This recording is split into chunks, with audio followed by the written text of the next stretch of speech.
I slept wrong, so now my neck hurts so bad I don't want to turn my head. It was so bad the other day I couldn't even look side to side. 1 like on the video equals 1 health for my neck, equals 1 heal, equals like the video.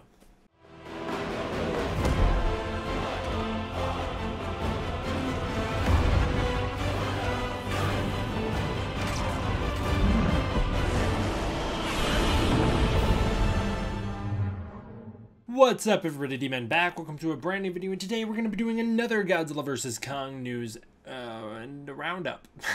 I'm off my game, alright? I'm in pain.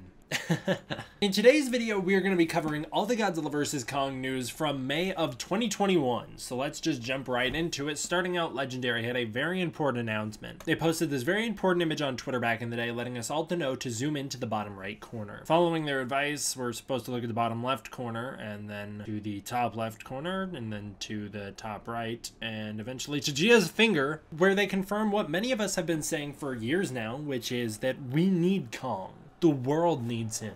I don't know, man. I thought this was real cute. I liked when Legendary did that. I thought it was a cute little thing they did, and I think Legendary's pretty great. I'm just gonna say it. I like Legendary. I'm a Legendary stan. I will stand by them, and I will simp for them because I like them. I think they're kind of goofy. Godzilla vs. Kong leaves HBO Max on April 30th, guys. Oh, this is it sucks. Anyways. There's a Godzilla vs. Kong X Peak shoe collection that was released in China. Now, I'm not gonna lie, although I don't love these shoes, I was gonna grab the Mechagodzilla ones because I thought they were pretty sweet. Unfortunately, they were in Chinese sizes and didn't ship to America. But yes, there are Godzilla vs. Kong shoes, and I don't think they're still on sale, but they were cool. Cavity Colors, my favorite clothing brand, released a second wave of Godzilla vs. Kong merchandise. This was their Mechagodzilla run. I got a lot of this merch too. Personally, I really like the main t-shirt they have. I got the long sleeved one just because I liked having the logos on the side, mostly specifically so that I could have the Apex logo and the Mechagodzilla arm. I thought those were cool. But I love the art here, this whole picture with the beam battle, Kong with the axe, Godzilla, and especially the Mechagodzilla in front of the red Hong Kong. It looks incredible. Their hoodie is amazing. I got the Ultimate Destroyer baseball tee as well. Now in retrospect, I wish I'd gotten that gray t-shirt as well. That's a pretty cool one. So yes, Wave 2 for Cavity Colors came out. It was pretty badass. Unfortunately, it's not on sale anymore. It was released on May 12th for a limited time only. Bandai Movie Monster Series Mechagodzilla 2021 listings appeared, and shortly after that, we actually saw the Bandai 2021 Mechagodzilla. It released along with a Megalon. The Megalon's actually kind of awesome. I don't know, the Bandai Mechagodzilla is a little chunky, but I really like that Megalon. I actually do like the Bandai Mechagodzilla as well. I just actually think that Playmates might have done better for once, in some regards. Okay, in some. Mechagodzilla ran you around $25, while Megalon ran you around $20. There was some Godzilla vs. Kong Mondoid figures, plus 2 Smashies sets revealed for SDCC 2021. I actually did get one of the Smashies sets, and I do know of where I can buy the Kong as well if I wanted it. I don't know, they're cute. You know, it's just little heads and then the Smashies. The Smashies are always cute. SH Monster Arts revealed their Mechagodzilla 2021. It is absolutely incredible. This was a very high priority item. It sold out very quickly. As I understand it, I think they've re-released it because the market value has tanked so much. It's back to around its original retail price of $149.99. But I actually think this is one of their best figures. I thought it looked so awesome, and I'm very, very, very sad I never got it. It's such a cool figure. I love all the posing here. I don't know. I think it's just really awesome. Maybe someday I'll try and track it down. I'm sure it'll be incredibly expensive whenever I get the money to pay for it, but I do love it, and I wish I could get it. I wish I could complete my Monster Arts collection, but for the meantime, I cannot. Next up, we have Prime 1 Studios Godzilla vs. Kong Final Battle Ultimate Diorama Masterline Series, which was revealed. It is 31.5 inches by 56 inches. It is absolutely insane. I friggin' love this thing, guys. Prime 1 Studios is the one we talked about before. They're absolutely killing it. This Hong Kong set is so incredible. It's got so many swappable parts too, so you can get different Kong expressions, you can get different axe poses, you can maybe even take the axe out of his hand. You've got heaves and helicopters, and it looks like the Argo for some reason. Why is the Argo there? I don't know it. But they give some stats for Godzilla and Kong as well. Once again, listing Kong at 337 feet, which I don't know, maybe that is the official height. It just seems small to me. I think it's insane. It looks great. great. You can buy it separately. Both the Godzilla and Kong pieces you can buy separately, or you can buy them as one put together diorama. I'll go over more details in the next video as they broke, because they broke the next month. So we'll talk about that later. Next up, we have a whole bunch of Godzilla vs. Kong crossovers again. Godzilla vs. Kong crossed over with Game for Peace, which was PUBG Mobile's equivalent in China. Now, there was a trailer for this, and it's pretty sweet. Sorry that it's such a low-res, crunchy trailer, but it was the best I could do. Speaking of PUBG Mobile, there was the official Godzilla vs. Kong crossover with PUBG Mobile that I teased previously. So there was a wallpaper release for it, which is incredible. It features Godzilla charging up Kong's axe while he fights Mechagodzilla. Man, it's really great. They also released a trailer for it showing a cinematic battle between Godzilla, Mechagodzilla, and Kong in the ocean. It's kind of like a new take on the finale for Godzilla vs. Kong, and I think that's in and of itself a really interesting idea. I believe, if I'm not mistaken, the game is like you were in a helicopter, you're fighting Mechagodzilla, but specifically you're fighting like Apex drones. But I really like this cinematic, and I think it's a really cool way that they remix the finale for Godzilla vs. Kong into a new battleground. I think that's pretty interesting. So there was a trailer for that, and then there was a whole bunch of gameplay footage released showing players on a human perspective fighting Mechagodzilla, watching the Godzilla and Kong and Mechagodzilla fight. There's a lot of great stuff. I really don't know if Godzilla and Kong fought much in this event, but yeah, like I said, Mechagodzilla shoots these drones out that you can attack, that attack you, and then you fight Mechagodzilla. There's just a lot of great stuff. They recreate some iconic movie moments such as the beam battle. They also do stuff such as Godzilla charging up Kong's axe. I think it's a really neat tie-in, and it was a good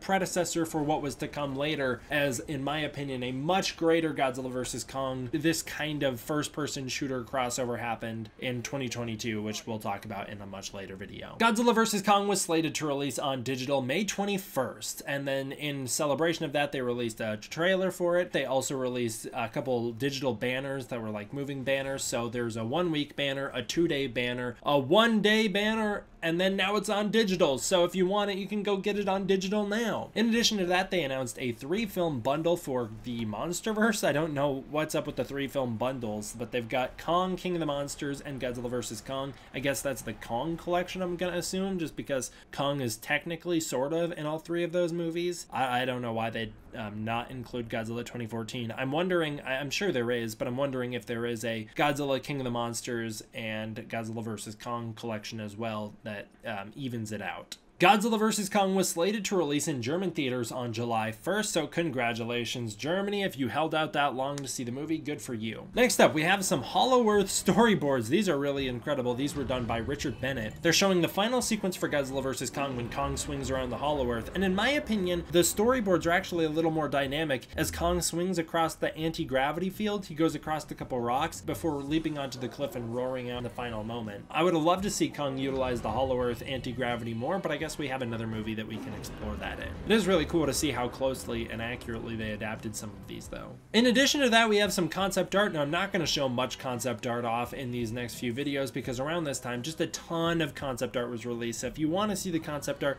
you can go seek it out on your own. I'm not going to just show it off in the videos just simply because there was way too much of it, and also that's kind of like the point of buying the art book. So that's another reason why I'm not going to show off a ton, but I wanted to show off this one because I think it's got some interesting things to it. It is a concept art of the Warbat, showing that it was originally going to have an electric tail whip, which I think is just a really cool idea, and I'm wondering if the Warbat is used in a future movie, if that idea will be implemented. It's just really sweet. I don't know, I love the visual here. I love the purple and blue lightning on it. It's super cool. It's also like a very Toho styled monster power. A lot of Toho's monsters just had random powers like that, like Gabra for instance. Scanline released a bunch of VFX breakdowns, starting out with the aircraft carrier fight with Godzilla and Kong. I don't actually love their comparisons here. So we start out with the musculature, which is super cool. I saw a lot of people surprised that Godzilla and Kong have musculatures along with skeletons. Of course they do. The CG models are modeled from skeleton up. They build it all the way through the body so that the bodies move realistically. They put a lot of attention into detail into that stuff. So it's cool to see this scanline thing that really shows that off. We have that going into a rendered Godzilla and Kong fighting, and then they add some background layering. They texture Godzilla and Kong before finally we get the completed image, although the completed image they released is the promo version, not the film version. They're different images. I know that's a really nitpicky thing to notice, but I totally did notice. They also released one for Mechagodzilla vs. the Skullcrawler. Unfortunately, I don't know where to track down the picture-by-picture ones, but we have Mechagodzilla Skullcrawler. It looks like the previs up to them rendering them out, adding the textures before we get to the final image. I love the detail in the movie where you can see through the Skullcrawler's skin. You can see the bones inside of him as he's getting bifurcated. Super cool stuff. We'll talk about more scanline VFX stuff in future videos. Kaiju news outlet and someone named Quartich, I don't know, posted a Thank You Adam Wingard project where a whole bunch of people submitted video clips of them thanking Adam Wingard for making Godzilla vs. Kong, thanking the team, saying what they liked about the movie, and just showing their overall appreciation for him not screwing it up. I mean, if you think he screwed it up, that's debatable, but that's your opinion, so I don't know. These people didn't think he did. It's interesting to see that literally, I believe if I'm not mistaken, one day after the Thank You Adam Wingard project ended, Twitter seemed to turn around on Adam Wingard completely after listening to his commentary for Godzilla vs. Kong, and they did not seem to like him anymore, as we'll talk about in a future video. Greg Keyes and Drew Edward Johnson did an interview with Toho Kingdom where a little bit of information was revealed. So if you don't know who those are, Greg Keyes is the writer for the Godzilla King of the Monsters and Godzilla vs. Kong novelization, as well as Godzilla Dominion. Drew Edward Johnson is the artist for Godzilla Dominion. So in this interview, Greg Keyes says that he isn't aware of a series Bible for the Monsterverse, but he was given strict guidelines by Legendary's mythology manager. Previously, it was the former George II,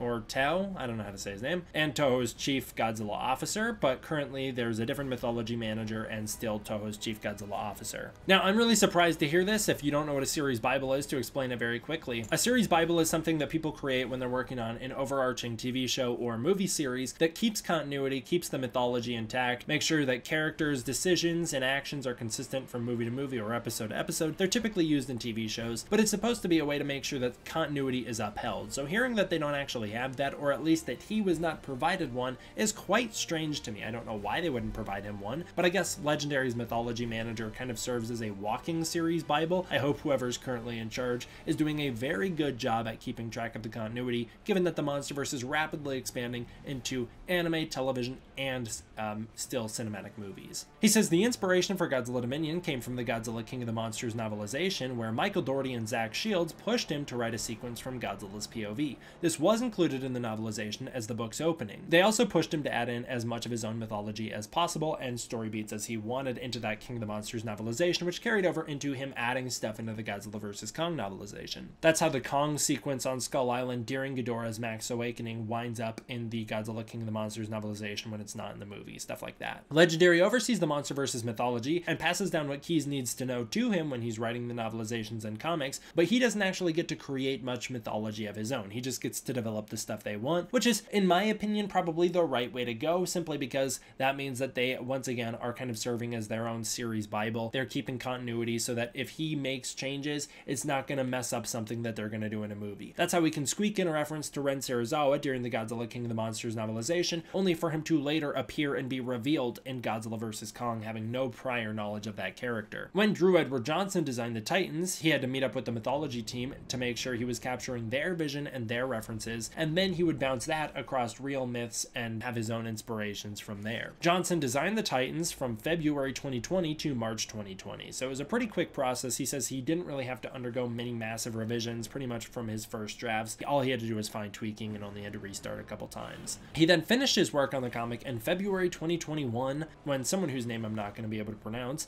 Alan Pasalqua, I don't know, did the coloring for Godzilla Dominion. So I guess that goes to show that Godzilla Dominion was done in early 2021 and ready to go, which is actually kind of surprising how late that came out. I'm surprised, given that the movie came out in March, how late it took to finish the comic book. But I mean, I guess they got it done in time, so good for them. That'll do it for today's news speedrun, guys. I don't know.